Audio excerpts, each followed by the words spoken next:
Skrivnost srži je v bistvu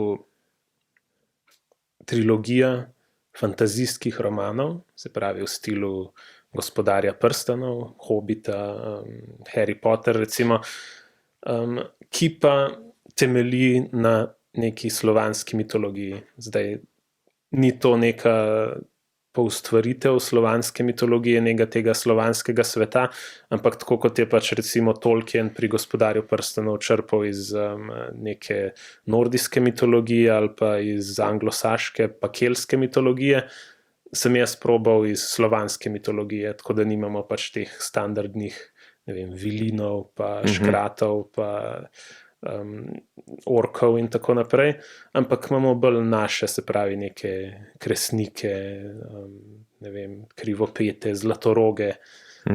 Zlatoroga lahko tudi na naslovnici vidite. Ja. To je pa tretji del, ne? Tako, ne, oziroma vsi imajo zlatoroge, ja. Sam pri zadnjem je šel na 2 nogi. Ja, zmeraj bolj je napredoval, tako je.